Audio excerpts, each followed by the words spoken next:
ভাবছি মঙ্গল গ্রহে একটা জায়গা কিনে সবজি চাষ করা শুরু করব, না হলে ডেইলি ডেইলি বাজার যেতে কার ভালো লাগে বলো দেখিনি। আর যা গরম পড়েছে মনে হচ্ছে পৃথিবী গ্রহে আর বেশি দিন টেকার কোনো জয়ই নাই। তো যতই উপায় বার করি না কেন বাজারে তো সেই ঠেলতে ঠেলতে যেতেই হয়। কথায় বলে নেই কাজ তো খই বাস, আর আমার তো এত কাজ থাকা সত্ত্বেও খই বাসতে হচ্ছে যে। আর এই জিনিসখানি এনেছিলাম বাজারে গিয়ে।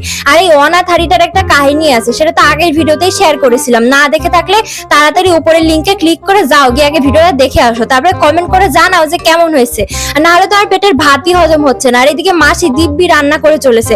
আর এটা হচ্ছে পরের দিনের ভিডিও, যেদিন আমি কলেজ গিয়েছিলাম। ভাগ্যিস গিয়েছিলাম বলে এই সারপ্রাইজ আইসক্রিমটা পেয়েছি ম্যামের থেকে। এই গরমে ফ্রিতে আইসক্রিম পেয়ে দেখো দেখো আমার 32টা দাঁতই বেরোয় গেছিল। আর বিকালে গেছিলাম বাজারে, আর কি মাইকিং শুনে খুনক্ষরে গেলাম এক্সিবিশন মেলাতে, সাথে সাথে 1000 টাকা গচ্চা চলে গেল। না মানে হারাই যায়নি, ওই লোভে পড়ে দুটো জামা আর একটা কানের দুল কিনে ফেলেছি। তোমরাই বলে এত সুন্দর সুন্দর কানের দুল আর জুয়েলারি দেখলে কি নিজেরা আটকানো যায়?